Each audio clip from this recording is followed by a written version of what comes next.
Okay, let's get started. Hi, everyone. Welcome back to Leadership and Change.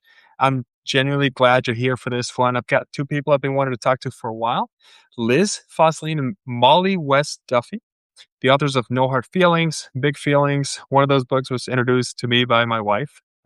So she loves your stuff as well. And you're the duo behind lizandmolly.com. Great website, newsletter. So Liz, Molly, thank you so much for being here. Thanks for Thank having you. us. So there's so many places where we can start. But one of the things that I've been hearing as I talk to leaders is they're excited and they're exhausted. They are they see how capable the models can be, but they're starting to feel obsolete as well. They're curious, but they're anxious. And most of them are usually saying the first of those. They're excited, they're capable, and the second part just stays silent and it starts festering. And you just had a newsletter that came out on May 19th, the issue. You asked 500 people how they felt about AI at work. And I feel like you have a really unique perspective on this entire piece. So I'd love to talk about your approach to AI from your focus on emotions at work. But before we start, can you give us a few paragraphs, maybe start with Molly and then Liz, of who you are and how you got so invested on emotions at work? Sure, I'll start. I'm Molly. I am the co-author of the books with Liz. I also, in my day job, do organizational development, leadership development, and now a lot of AI enablement and transformation. And Liz and I first got interested in emotions at work when we were in our 20s and trying to figure out how to be professionals at work. And felt like there was no room for emotions at work, or people weren't talking about emotions in a way that was productive. And so that was what the topic of our first book was: how do we acknowledge the emotions we have at work? We're still human between the hours of 9 to 5, and how do we use them in a productive manner? Because there's emotions actually contain a lot of really valuable information. If we just sweep them under the rug and ignore them, we're not getting all of that information. And then we wrote a second book that came out in 2021 about big emotions, difficult emotions. It's called Big Feelings. And we looked at things like anger and anxiety and uncertainty, and did a deep dive in, again, what can we learn from those emotions? How do we move through them? So I'll hand it over to Liz. Yeah. Also co-author with Molly and then the illustrator of the books and then all of our social accounts. I work at Atlassian, a software company, and work closely with our Teamwork Lab. We're doing a lot of research into helping our organization and our customers also drive AI transformation. And it's been really interesting to do that work alongside the work that Molly and I do together. Um, so we really started from this emotions at work perspective, and increasingly, I would say 6 months ago, didn't really explicitly talk about AI. I mean, it was coming up naturally because it Mhm. is dramatically shaping what work we do, how we work. But more and more, we started to hear from leaders that they were rolling out the technology, but they didn't really understand how to address the people part. So they said, people are telling me they're excited, but I don't think that's true. I have my own reservations, even, as you mentioned. And so now we're focusing a lot more and helping a lot more teams really think through, how do you address the elephant in the room, which is like people's emotions, people's uncertainties, people's anxieties, and help them see the positives of AI.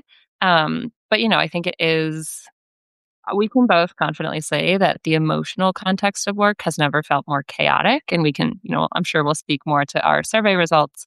But what we're seeing across the board and what other research also shows is that there are some people who are more pro AI against AI, but generally every single person contains this complete mix of emotion Mhm. where on some level they say, oh, it's amazing. I don't have to do this work that I really didn't like, or it's such a good Google. It's like way better than Google and it can help me so much. Um, but then, of course, it's like, what does this mean for my job, for who I am? And I personally, AI is not there yet, but every 6 months I plug into AI, like, do an illustration in the form of Liz Fosslien, and a little better each time, and it's still nowhere there, but I really think once it pops something out that's like, looks like I could have made it, I will have a complete existential meltdown. It's really, really wild to think about, and I'm comforted by the fact that, like, we're nowhere near there yet. So I love your illustrations, by the way. So are they handmade? Do you draw they're and scan 'em? handmade. It's me. It's not AI. AI cannot do it yet, and let's I love it. I hope it's No, when I saw them, I was wondering that if you do them on a computer or do you do them by hand? I love 'em. yeah, It's a really neat computer. brand. Yeah, it's all on a computer, so it's digital. But yeah, it's still That's so me. cool. No AI involved. That's awesome. I feel like I'm starting to see more and more people in LinkedIn, which I think is like a microcosm of professional life, even though it's the beautified version of everybody's lives. And so many times I hear that phrase. This is human made. I put it in the bottom of my articles, made by humans for humans, and it's. I feel like it's a tension that we see more and more. I wanted to say it here. I had a chat recently with well, I was coaching a group, a marketing group, a nonprofit on AI and how to use AI effectively. But within 2 minutes, I realized they really don't care about prompts and tokens and everything else because the questions they were asking is how would we use AI if it's doing what it's doing to the climate? How can I use AI as a writer if it's been based off copyrighted materials? And quickly, I realized there's a whole foundational piece in teaching AI in an organization that I feel like most of us just skip. And we think that if there's a good enough product that we're throwing, they're all going to use it. What are some of the most maybe surprising answers or maybe expected uh, pieces that you got from your 500 responder survey? Yeah, so as Liz mentioned, everyone feels multiple things, and most of that was a mix of being curious and some version of dread, like nervous, worried, anxiety, something like that. Um, and that is also Anthropic has done research about this, and that they check that as well. It's like the people who are using AI and getting gains from it are also worried about, well, what do those gains mean? Um, and so I think that leads us to when we are in organizations where that is not recognized, where it's like we're only AI optimists. We're only talking about what this is going to do for you. We expect everyone to just immediately get on board and be 100% curious and engaged and excited. There's a disconnect, and then people feel like they can't express those emotions, but they still have them. And so then again, they're pushing those emotions under the rug, and that puts them in a place where they're not able to learn. So Yeah. neuroscience shows us that when you are feeling anxious, when you are feeling scared, when you're feeling angry, you're not in an optimal place to learn a new tool. So to your point, it's like, okay, I'm here for the training on how to use ChatGPT, but I'm really worried about what ChatGPT is going to do to my job, and I'm angry about what it's doing to the environment. Well, I'm not really going to be giving 100% of my attention to like how to click around the tool. Yeah. Yeah. Yeah. No, Yeah. that's such a good point. And Liz, have you seen a difference between those emotions in say executive leadership and staff, or is it kind of the same across the board? Yeah, there's some similarities and some differences. So executives tend to be more excited. And then I think they also use AI less. And so I Mm, think sometimes are less aware of its limitations. I actually talked to a CEO who said, yeah, AI can't really help me that much with these high level strategic decisions that I need to make. It can give me a lot of information, but I still need to make decisions. And then they recently had tried to use AI for research and they said, oh, it's amazing at research, but also I'm realizing that actually some of the things that I expected my team to be able to do with AI aren't really possible. And so we see at yeah. Atlassian, things that we see, we surveyed about 11,000 knowledge workers, and about half think that their executive teams see AI as a magic switch, where it's like, give the people ChatGPT, and suddenly everything should be amazing and they should be doing all this stuff. And so Emotions tend to be the same when people are really using the product themselves, because that's Mm, really when you start to understand the benefits, the limitations, and when it gets both exciting and very scary. So, yeah, I think again, at the more senior level, a little more abstracted from the day to day work.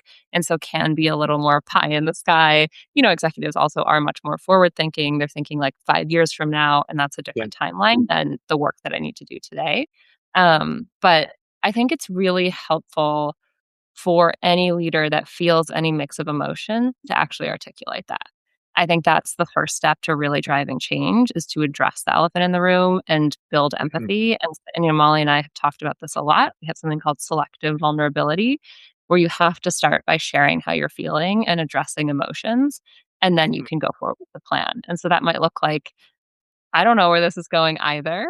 I use it. Here are things that I'm excited about. Here are things that make me a little nervous. But you need to first start with that so that people believe that you can lead them and also don't see you as someone who's just like very removed from what people are actually going through.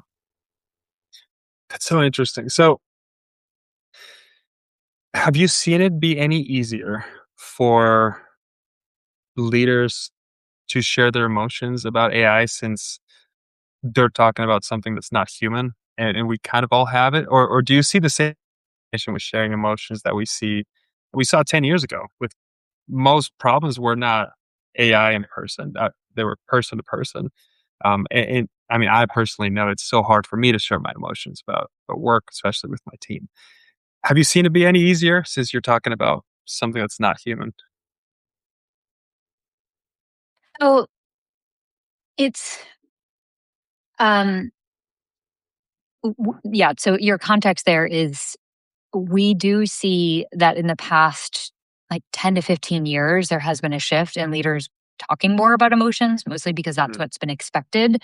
So if we go back to 80s, 90s, even early 2000s, it's like, okay, the model of a leader is very much stoic.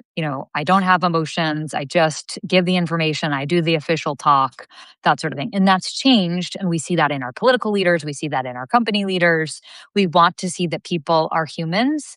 And that means that they are going to have a mix of emotions. So, yes, we have seen, especially in the last 10, 15 years, more leaders have been doing that. And, Liz and I talk a lot about how to do that. And it's tricky because you as a leader don't want to spew out every emotion that you're having. That's not productive. That's like too much, but you also don't want it too little. So it's this tightrope of how do I acknowledge, hey, I'm also feeling some anxiety about yeah. this. And here's what we're going to do to make sure that we help everyone move through this transition. Like that's the perfect way to do it. It's a brief recognition. And here's what we're going to do. Here's the plan moving forward.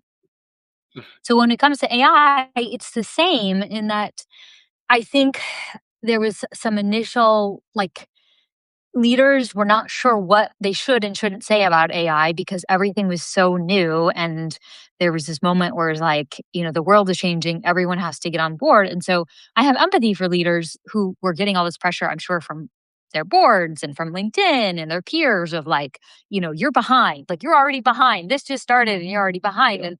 And so our reaction to that as leaders is like, well, we don't want our companies to be behind. And I would say in the last couple months that's mellowed out a little bit because people are having a better understanding of what AI can do and what it can't do. And most people are a little bit further along the adoption curve.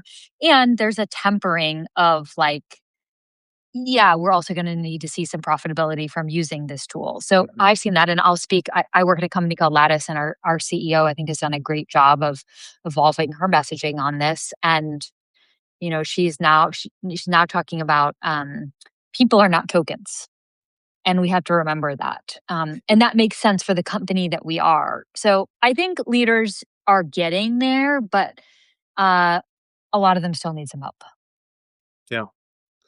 Yeah, that's such a good point, and something that you transitioning a little bit to your book, No Hard Feelings, you talk a lot about how hidden emotions are almost an anchor that stops progress, that stops forward momentum. And I feel like we're in a time where all of us have this exactly what you were talking about, Liz, this feeling of I know I have these skills. I feel like it's just a matter of time sometimes for AI to come and take over. So, as leaders who are coming in, and maybe for Liz, leaders are listening to this and are saying, "I know my team is struggling with this." Where do you start? How do you get to break through this hidden feelings wall? Yeah, I think one really effective way to do it is to, like we said, kind of talk about your own emotions. Mhm. And then I also would look for opportunities to help your team get a quick win with AI and then help them see one of its limitations. And I think that combo is really effective in helping them kind of lean into the excitement and mitigate some of the anxiety. I lead a team of, there's a lot of writers and content strategists. And so we also talk a lot about when to not use AI. And I think that helps them too. And part of it is emphasizing, like, I'm sure everyone here has heard of AI slop. You mentioned LinkedIn. I think LinkedIn is being flooded with AI slop, even if people are putting human made at the bottom. I don't know if that's true all the time. Oh, Mhm. 100%. Yeah, and then what I emphasize to my team is, like, the audience is still human, and so you need to scan through everything and think, like, "Would I want to read this?" And that's kind of an emotional judgment call, and longer does not equal better, and if it's generated by a machine, there's interesting research that shows that we actually, like, skim over it. We don't wanna read it. And so even beyond the emotions of what it feels like to adopt AI or to have it change our work, it's still remembering, like, what is the point of the work you do? And is AI helping you get that? You shouldn't just be like producing a bunch of stuff. So I think there's sort of the emotional component of relieving the anxiety, but then there's also bringing people back to, like, why is the work that you do meaningful? And AI should be helping you more of that meaning into the world. It shouldn't just be like adopting for the sake of adopting it. And I think that's where we're hearing a lot of the frustration and some of these, I don't want to call them negative, but maybe like, they feel harder Yep. emotions, and there could be those emotions are a barrier to learning. And I think a lot of it is just because it's like, you need to use AI, or as Molly said, like, it's over, like, you're so behind. But no one's telling people, like, how should I use AI? No one's saying, I understand that, like, this isn't a magic switch.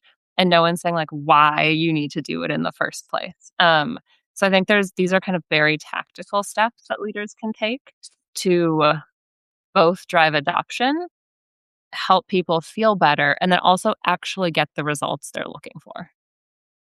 One thing I would add to that too, as a tactical thing, is to just recognize publicly, whether that's in a company all hands or in an enablement and an AI enablement training, but recognize that this is a big change and that people are going through all kinds of emotions. So what you're doing with that, even if you're not naming what you're feeling, and I agree with Liz, leaders should name what they're feeling, but you're making space for people to feel whatever they're feeling. And if it's okay, I'll just share this little Yeah, please. diagram. So this is a change curve. It comes from a book called Transitions by William Bridges, which I think every human should read because we all have to go through so many transitions in life. And what this shows, and it doesn't matter what the change is, whether it's in your personal life, professional life, using AI, going through a layoff, something like that, we all have to go through anger, apathy, frustration, confusion. And as part of that, you can see there your productivity drops. And that's normal. And then when we move through that, we can begin and get engaged and Mhm. excited and have energy around that. We don't get to skip these steps as humans. So most leaders are probably further along on this curve than their entire company is. And people in the company are going to be at different places along this too, because people are adopting AI at different rates and just have different attitudes about AI. And some of this is generational, some of this is by role type, et cetera. So I think even showing something like this and recognizing that this is normal can be helpful because it again, creates space for people to feel some of these things that maybe they don't think they can share. That's so good.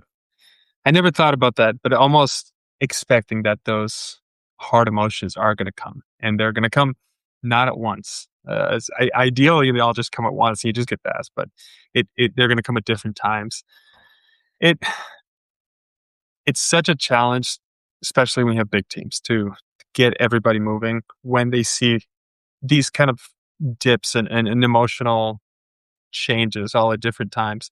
For somebody, it may be, hey, my relative got laid off because of AI, because of a new move. Or one of the things I heard with somebody in my team recently, I was telling them, hey, I'd really like you to start using AI for this and this. I think it's going to make you work quicker. You can focus on what your specialization is here, but then you can get this manual work done faster.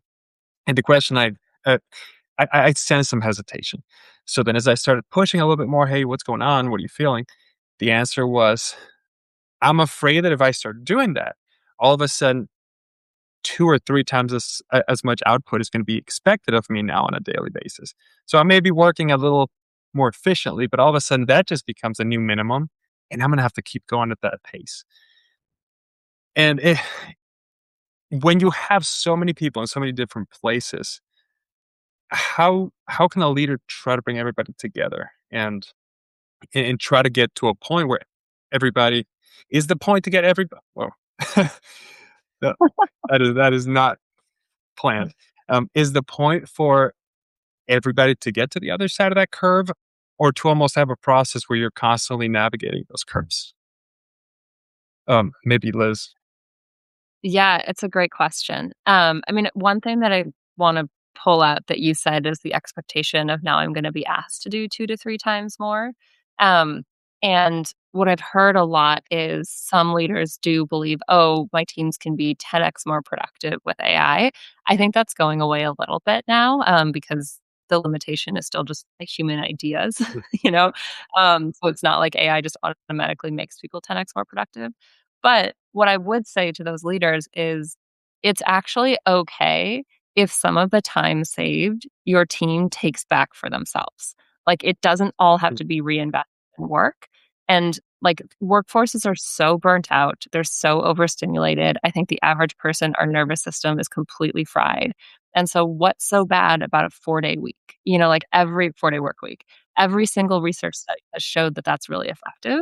And I'm not saying that every company needs to transition to that, That's but awesome. I encourage people to back off this idea of like, the only way that time saved can be valuable is if I see people doing more with that time. It's like, nope, it's totally fine if they actually use that time to recharge and they're going to come back with better ideas and be more likely to stay at your organization. So that's one thing. And then, yeah, I think, you mentioned this as well. It's just checking in with folks, and you can do this through surveys. I think workshops are helpful of like, where are they on that change curve? But part of that too is actually initially building the trust so that they actually trust you enough to be open about where they are. Because if you haven't invested in that up front, everyone's just going to be like, I feel great. It's amazing.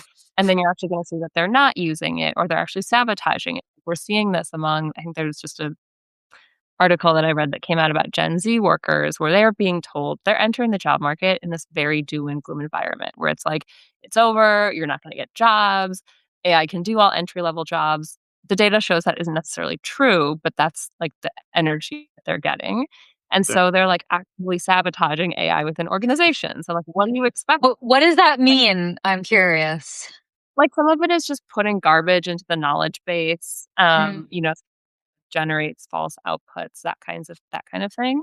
But I think it's just really important. And so a couple of things I'll say there. One is like being open about your own emotions, also remembering to treat people fairly, even in the case, I think a lot of, with layoffs, if you have to do that as an organization, making sure that you're also doing it in a way that is like empathetic, you're giving generous severance packages because the people that remain are still going to be looking at how you treated the Yeah. people that were let go. And any AI transformation, the people that you want to retain, your top performers that maybe can be 10x more productive with AI, they're still going to be paying attention to how you are treating other people because they know that that is ultimately how you are going to treat them.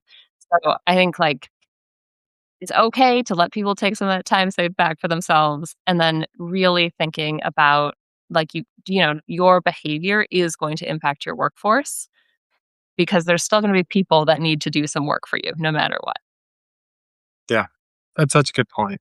That's such a good point. If for the last decade you've constantly told your staff and your team, you're just a cog in the wheel here, and we're just trying to bring in more money. then you try to implement AI and you're trying to tell them, well, we're really doing it for you to help you. Then they're not going to believe. They're going to see right past that.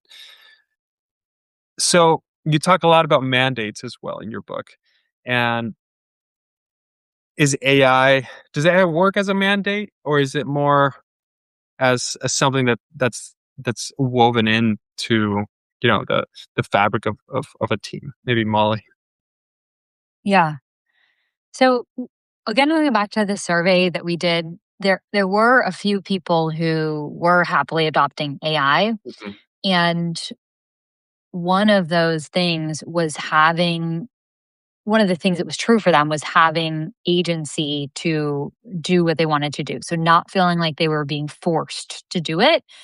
Now, you can still provide enablement, and that looks like training, that looks like time to learn how to use it, sharing ideas, like all of these things. It's not a completely hands off approach, but it's also not a we're going to be tracking your AI usage. And like if you don't use it every day or, these tools in combination every day, then you're not doing a good job.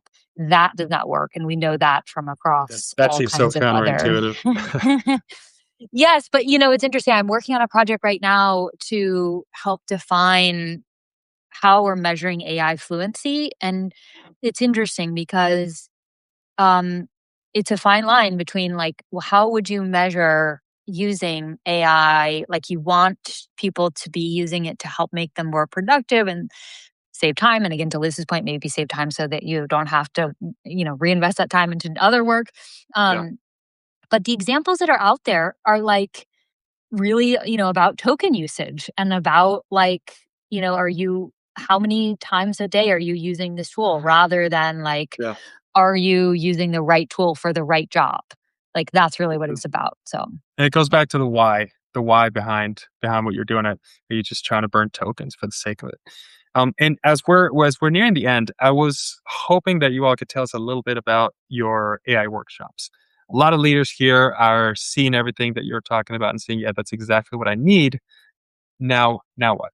So, can you tell me a little bit more about that, Yeah, I can share about the Liz? workshop Mhm. for leaders, and then Molly can share about the one for mhm. teams. For leaders, it's very much focused on the change curve that Molly mentioned. So, how do you speak to your own emotion? How do you speak to your team's emotions? Create that psychological safety where they feel like they can actually express some of their concerns, anxieties, because ultimately you have to address those to remove roadblocks to the kinds of adoption that will really generate better outcomes for your team and your business. So it's about moving people along that change curve. And in all of our Mhm. workshops, they are interactive. We give people, like, we really focus on using research to give people tools and tips they can implement right away.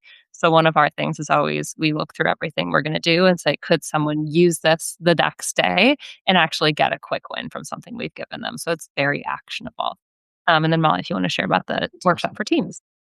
Yeah, so we also do a workshop for everyone at an organization or teams with all levels within an organization. And this one, we help people understand. And again, we go back to the change curve. We help them understand that it's really normal to feel a mix of emotions about AI and just create that space for being able to name, here's what I'm feeling. I'm feeling multiple things. That's okay. And then help them understand how to navigate this moment of deep uncertainty. And Liz and I have been talking about uncertainty for a long time, but this is just a new flavor of AI uncertainty. So, what are the things that are within your control? What are the things that are beyond your control? What are habits that you can do as an individual and as a team to keep, we all have anxiety, but to help reduce some of that anxiety in this moment of massive transformation. And so the real goal is to help adapt. And you asked a question earlier, Joel, like is the goal to get through the change curve? And I would say yes, for most people it is because this technology is not going away anytime soon, which doesn't mean that you have to feel good about it, but does mean that most of us are going to need to figure out how to use it and make Mhm. some peace with it. Yeah. Yeah, that's awesome. And even from if all you care as a leader about are dollars and your organization's bottom line, honestly, building this foundation is going to be one of the biggest ways that you can ensure that you actually get to the point of having ROI on AI implementations because your team is going to feel good about taking it in. This is so good. So to finish off, where can people follow you? Yeah, they can visit lizandmolly.com, and then they can follow us on socials, Instagram, LinkedIn. Our newsletter is a great source as well, but I think it all starts with Liz and Molly, and that's M-O oh, yeah, Molly put it in the chat, Mollie. Perfect. Thank you so much. Yeah, when this post comes out, we'll have links to the workshops, your books, lizandmolly.com, and everything else. But what you're doing, Liz and Molly, is just so important, so needed. And I look forward to everything else that you're going to be coming out with over the next year. But thank you so much for your time. I appreciate you. Thanks, Joel. Thanks for everyone who joined. Thank you. Bye. Bye. Thank you.